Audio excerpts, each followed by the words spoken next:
Welcome back to another episode of 40 Facts About the 40K Universe. I am your host, Gershwan, and today we're going to be talking about Xeno Titans. If you're new to the channel, subscribe. We post Warhammer 40K lore videos every single day. If you have any suggestions, comment down below. And if you enjoy our content, thank our patrons on Patreon. Their simple $1 a month contribution really helps out. If you guys want to support, the link is down in the description. But with that said, let's get into 40 facts on the Xeno Titans. The ground trembles as the god engines known as Titans strike through the many war zones of the galaxy. No weapon in the arsenal of the Imperium equals the incredible battlefield supremacy of such war machines. It is rare to find a foe capable of taking down a true Titan, whether they are loyal or allied with the forces of chaos. These weapons of mass destruction can bring any enemy to their knees, and yet these Titans are not indestructible. Many of the major Xeno factions that pose a significant threat to the Imperium have had Titan-killing machines at their disposal for many millennia. A foolish princeps will only find death if they allow their hubris to command their massive war engines. The Eldar, the Tyranids, and the Orcs are the three Xeno species that have not only proven the alarming capability of tearing down an Imperial Titan, but also have mastery over the construction of these god machines similar to the Imperial Titans. Although it is seen as blasphemous to compare these colossal alien war engines to something as holy as an Imperial Titan, the firepower and battlefield control these Xeno engines possess are just as deadly as anything the Imperium has deployed. Before we get into the true Titan equivalents of the Orcs, Tyranids, and Eldar, we must understand that while other Xeno factions don't possess huge walking engines of war, they still hold weapons capable of proving a significant threat to the Imperial Titans. The Archons of the Dark Eldar possess a large assault grav tank known as the Tantalus. Similar in design to the Raiders, yet it is twin-hulled and houses a powerful engine reactor that enhances the speed of the massive vehicle and powers its unique scythe-vane armaments. The Drukhari pilots have no trouble slicing through the armor of Imperial Titans and obliterating infantry into dust as the surprisingly fast Tantalus weaves through the battlefield. When it comes to the Tau Empire, they have not taken their battlesuits to the extremes of other warmongering races, preferring to field multiple smaller suits that are capable of producing impressive firepower, but are nowhere near the size of Titans. The closest war engine the Tau Empire has occasionally used is the Manta Missile Destroyer. This well-armored spacefaring vehicle has menacingly hovered over battlefields as it devastates the enemy with twin heavy railguns. These massive weapons, when fired together, can destroy an unshielded Titan in one single hit. As a backup to its main weapons, the Manta mounts 6 long-barreled ion cannons grouped in batteries of 3 in each wing. These provide short-range saturation fire when in the thick of battle. For the Necrons, the Seraptic Heavy Construct is the closest thing it has come to an Imperial Titan, and while this ancient and massive war engine is deadly on the battlefield, nothing compares to the Necron world engines. These are planet-sized weapons armed with an array of Gauss projectors, capable of not only eradicating Titans in one volley, but they are capable of destroying whole planets, making the fleets of the Imperial Navy look like amateurs when performing exterminatus. But the Imperium has only encountered this weapon once since it has come into conflict with the Necrons. How many of these galactic weapons are truly at their disposal is unknown. Across the battlefield of the galaxy, there are 3 Xeno Titans that can stand eye to eye with the Imperial Titans and wage war on their levels. The Eldar have their Titans, the Tyranids have their Bile Titans, and the Orcs have their Gargants. Eldar Titans are the large, mechanical, bipedal combat walkers produced by the Eldar, similar to the lumbering Titans that are the greatest war machines of the Imperium of Man. Eldar Titans combine grace, speed, and deadly firepower. The Revenant Scout Titan is the smallest grade of the Eldar Titans, comparable to the Imperial Warhound class Titan. All Eldar Titans are agile and graceful constructs, but the Revenant's compact size allows it to move with a swiftness and smoothness quite simply impossible for the war machines of other intelligent races. The Revenant also mounts a number of powerful jump jets on its slender frame, turning its movements into a series of drifting leaps, or even gentle floating sweeps over the battlefield. Despite this almost etheric grace, Revenants are well-armed, powerful adversaries. Their pace, agility, and ability to leap difficult terrain allows them to harry the enemy's line in quick scouting raids before disappearing back into cover with the same terrifying speed. Revenant Titan crews are small, guided partially by the spirits contained within their wraithbone core, as in the case with all Eldar Titans. Where the larger Eldar Titans are sometimes crewed by twins or triplets, the smaller Revenants are often manned by just one member of a pair of siblings, the second of whom will pilot another Revenant, leading to the Titans hunting in packs, physically linked to one another by the inherent blood ties of their twin pilots. Incredibly versatile, the Revenant is deployed in a variety of ways. Amongst the Phantom Titans, it can operate in a forward scout role. Its jump jets give it the speed to be deployed in support of armored Eldar assault waves, or it can act as extra force support for defensive squads of Guardian militia. A noted tactic for the Eldar is to pair their Titans together. Linked telepathically by the blood ties of their steermen, they always fight side by side. Paired Eldar Titans often have joint names. Long and complex by the standards of the Imperium's Titan legions, these war machines bear elaborate titles which can translate from the Eldar lexicon into Low Gothic, as reading as Heart Armored for Battle, Eagles Born of Flames, Revenge upon Ancient Wrongs, Guardians of the Gates of Infinity, and Protectors of the Fallen. Eldar Titans are very different from the machine constructs of other intelligent races of the galaxy. They benefit not only from the experiences of their crew, who are raised with the Titans from birth, but from collective consciousness of the Spirit Stones contained within the Titans, housing the souls of numerous dead Eldar. Phantom Titans are built around a wraithbone core, which permits the spirits contained within to flow freely through the whole construct. This gives the Eldar Titan a consciousness of its own, which combined with its living crew, transforms the Phantom into an unusually deadly fighting machine. Eldar births are rare, and new generations emerge only every few hundred Terran years, so every child is cherished in the manner that other young races find it hard to understand. Most revered of all are the rare occurrences of Eldar twin, or even triplets birth. Such sets of siblings are considered fated for greatness by the Eldar, and invariably find positions of great power within the Eldar society. Many of these twins and triplets form crews of Eldar Titans, where the natural emotional bond between siblings, the Eldar latent psychic powers, and the special relationship between pilots, machine, and spirits of the dead contained within the Titan construct, combine to create a mastery of control few amongst even the Eldar could hope to achieve. Most sorrowful yet most skilled of all of those Eldar who have lost their kin in the deprivation of a violent galaxy.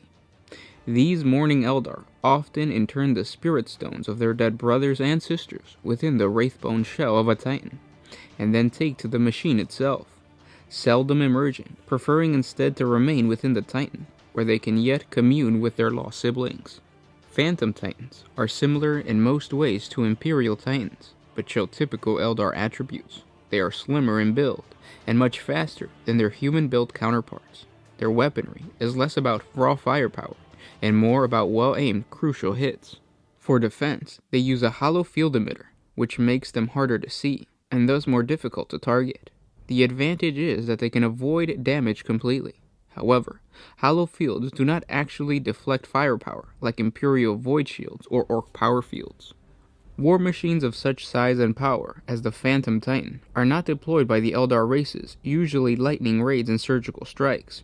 These massive war machines are reserved for the heaviest fighting, when a craft world must engage in a pitched battle, when fast hit and run ratings will not suffice, and the Eldar wish to wreak terrible destruction upon their enemies. Only then do the webway portals open wide and allow the Phantoms to stride forth. Times must be desperate indeed for the craft world's Farseer to decree the deployment of such engines of war. A rarely encountered variant of the Phantom Titan is known as a Warlock Titan.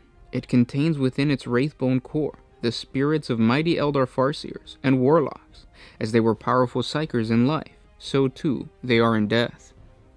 The psychic strength of these dead spirits, focused and amplified by the Titan's wraithbone structure, is phenomenal, far outstripping the power of the living.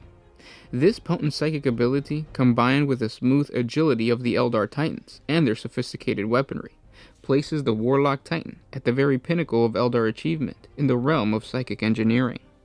Warlock Titans, as a result of the precognitive powers of their possessing seer spirits, possess an insight into the shape of the future or possible futures, and they act in conjunction with the ebb and flow of the fates, moving with them in perfect synchronization to assault the enemy at the most precious time and place. A Biotitan is a monstrously large Tyranid bioform intended to counter the great war engines deployed by other intelligent species of the Milky Way galaxy. Towering above the battlefield, leading the swarms of lesser Tyranid creatures, stands the vast forms of the Biotitans.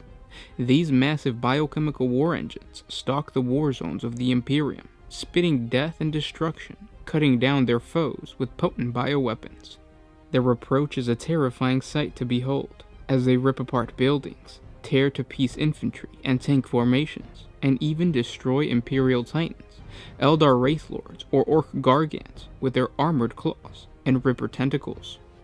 Propelled relentlessly forward on their powerful legs, these horrifying creatures smash enemy defenses into rubble with their deadly arsenal of bioweapons.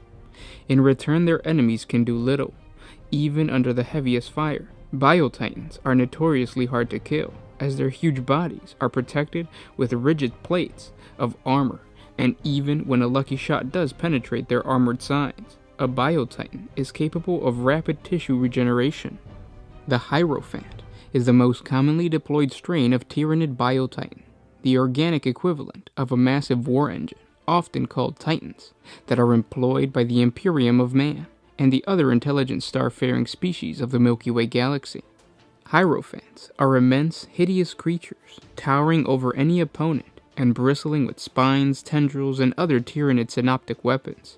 They are amongst the largest Tyranid bioforms yet encountered by the Imperium, amongst the teeming swarms of the High Fleets, comparable in size and power to the Imperial Titan. A brood of Hierophants are likely to be at the forefront of a major Tyranid planetary assault, striding forward, drawing the enemy's heavy weapon fire away from the lesser Tyranid species, absorbing tremendous amounts of firepower before smashing into the enemy line with devastating force. The Hierophant is the Tyranid hive mind's largest bioform adapted for shock assault tactics, and it is armed with powerful biocannons, multiple claws, and razor-sharp blades. The Hierophant is armored with a thick hide that exudes poisonous spores from rends in its plates, as well as the claws and toxic spines which cover its body. The Hierophant is also armed with 2 biocannons. These symbiote weapons are triggered by a massive electrochemical shock released by the host creature, which causes them to spew forth a hail of corrosive, maggot-like organisms. These venomous and highly acidic creatures impact upon a target, splattering goblets of bioacid and poison that melts through plasteel, ferrocrete, flesh, and bone in seconds, reducing the unfortunate victim to a steaming pile of bubbling goo. Besides its main weapons, the creature's vulnerable belly is protected by many spiny tendrils that lash out in all directions to entangle enemies which get too close. These so-called lash whips are also Tyranid symbiotic creatures, living ropes of muscle and sinew which can entangle, bind, and strangle as if they had the will of their own. The Hierophant also has one last line of defense. From its rends in its armored plate and body, the Hierophant constantly exudes a cloud of highly toxic poisonous spores. These are lethal to all non-Tyranid creatures, forming a drifting vapor about the Hierophant that chokes and burns the lungs of anyone without the proper protection that is brave enough to get close to the monstrous Biotitan. Like all Tyranid species, this Biotitan seems to be able to mutate rapidly, evolving new weapons and defenses as required. Other strains of the Hierophant Biotitans have been identified with massive claws adapted for crushing armored vehicles, or long scythe-like blades, clustered spines, and other bioweapons intended for close combat. The genetic process through which the Tyranid Norenqueens develop such unusually large biological constructs remains a mystery to the Adeptus Mechanicus magobiologists. While it seems that the Hive-Tyrant or Carnifex could easily be a further adaptation of the basic genome and body plan of the Tyranid warrior, no other known Tyranid bioforms are a logical precursor of this Biotitan.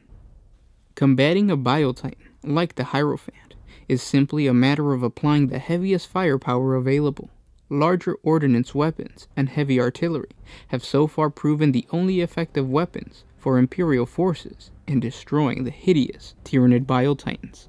A Harridan, also known as a brooding mother, is the largest flying Tyranid bioform the Imperium of Man has yet encountered in its bitter wars against the intergalactic alien menace.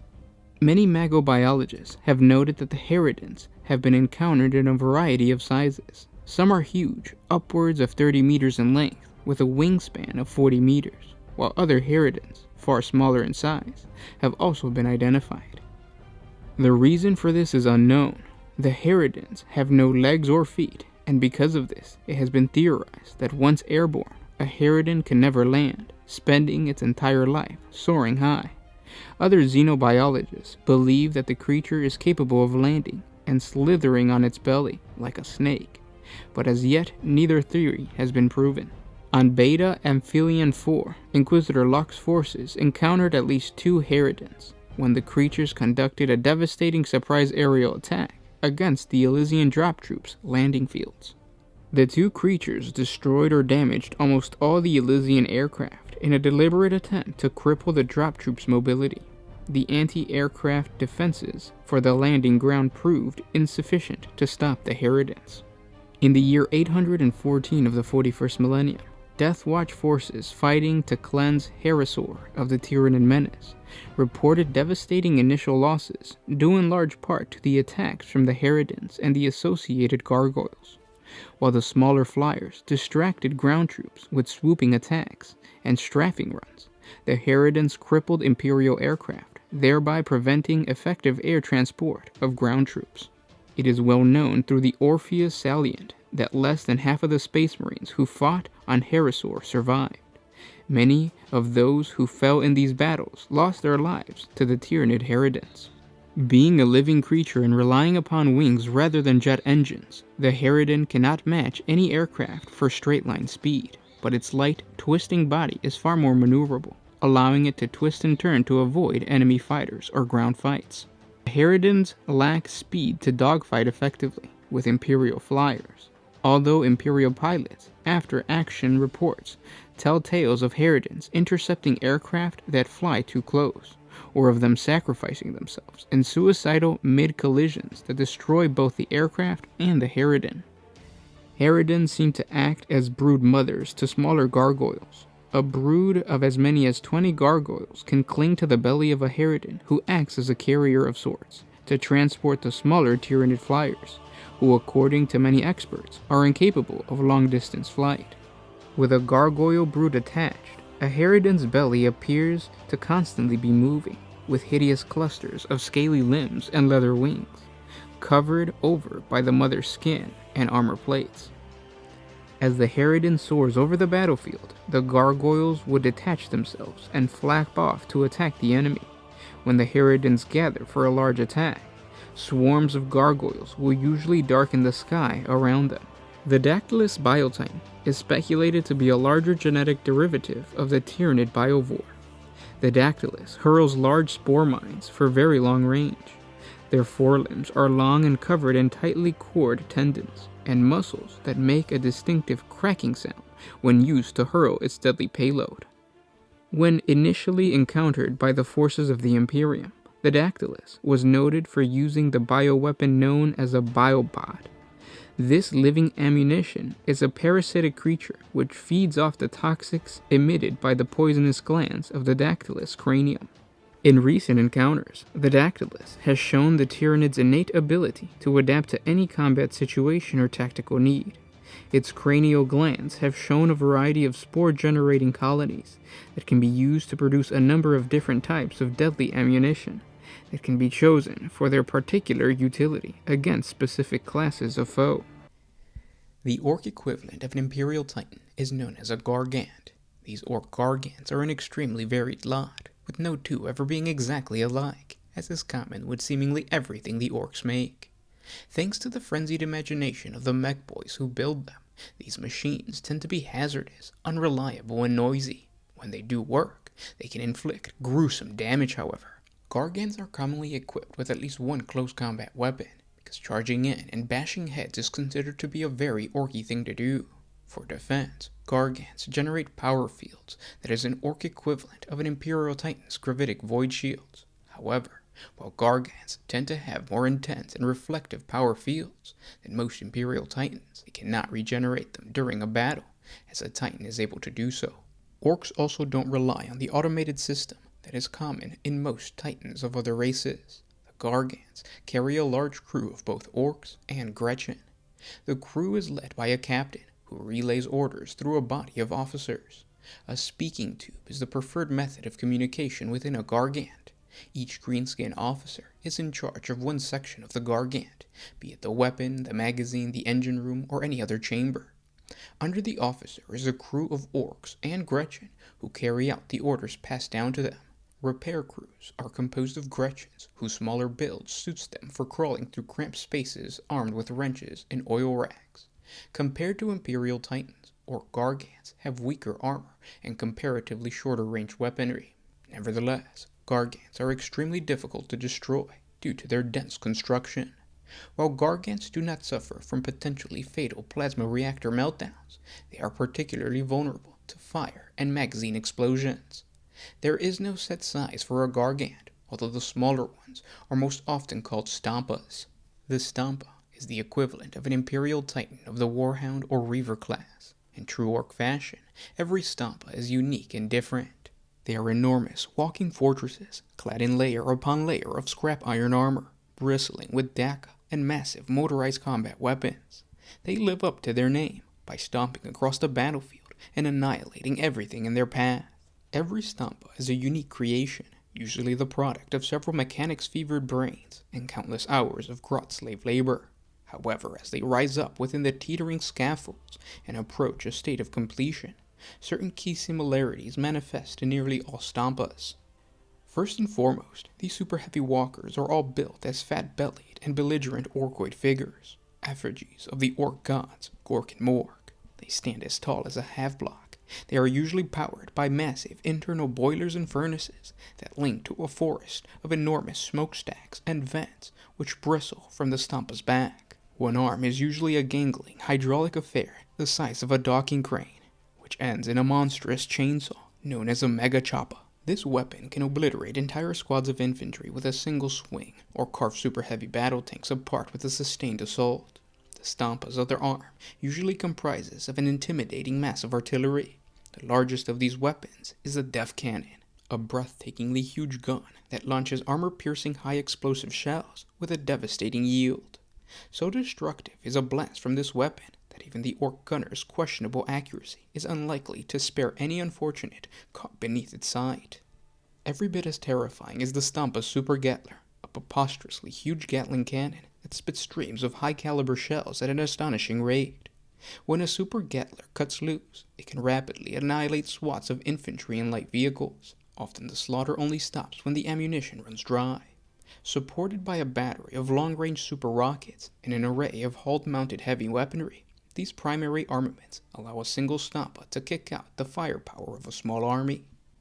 Generally, there are two accepted subcategories of Stompas. This is the Goth Stompa and the Mech Stompa.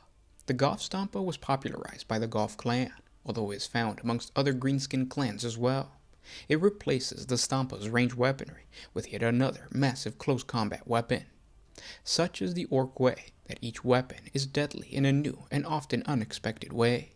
Some have massive claws that toss tanks aside.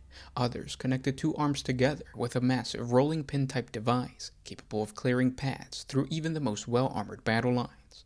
The Mech Stompa serves the opposite tactical role of a Goth Stompa, replacing the close combat weapon with even more ranged weapons. These weapons include massive cannons, insane rapid-fire Gatling cannons, a variable plethora of lesser guns, and occasionally a rocket that can be fired from the Stompa, piloted by a Grot.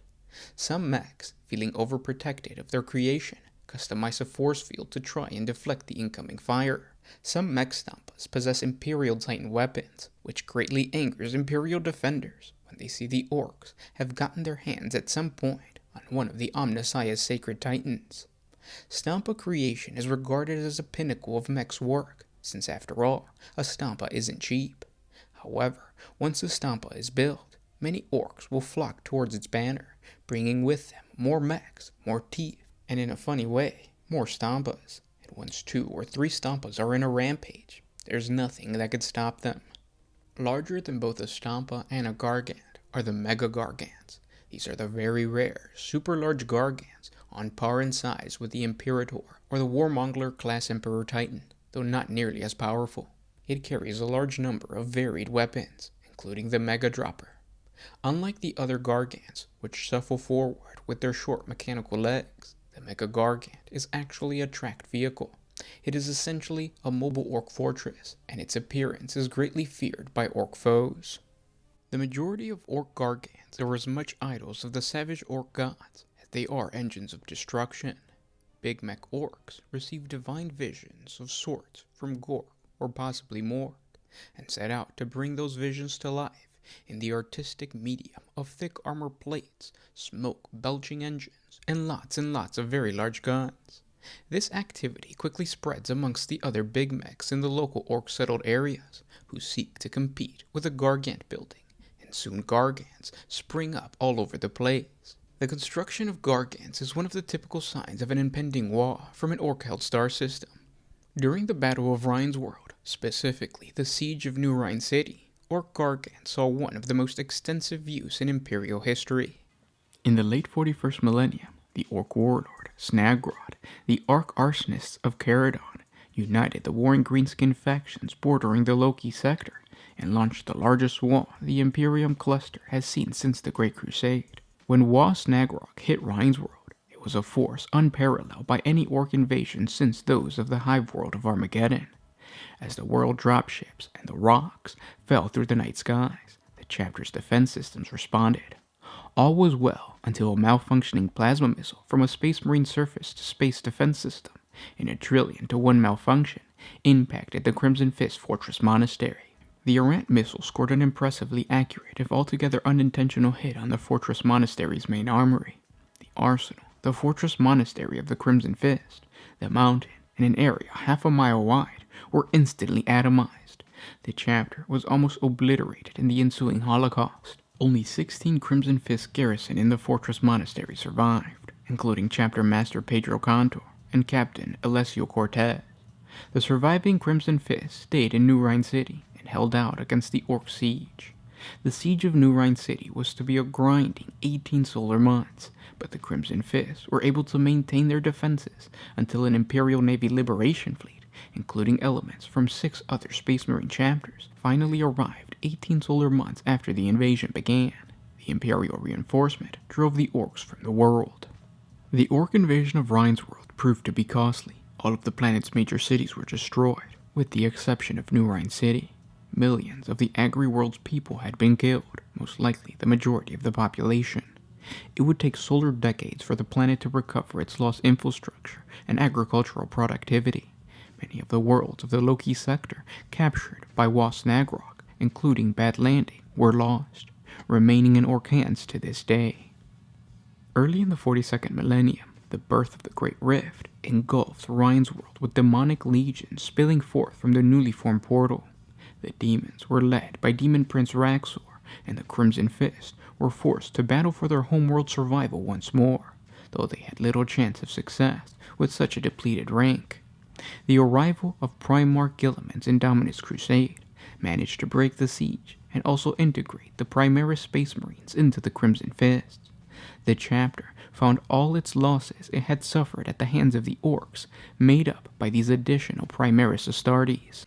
And those were 40 facts on the Xeno Titans. I hope you guys enjoyed this video. If you did, thank our patrons on Patreon. Their $1 contribution really helps out. If you guys want to contribute, link down in the description.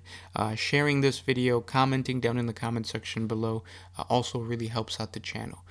So if you guys want to give us pointers, if you guys want to suggest certain topics that you guys would like us to talk about, please comment down in the comment section below. But yeah, I'll talk to you guys tomorrow. This was Gershwan with One Mind Syndicate signing out.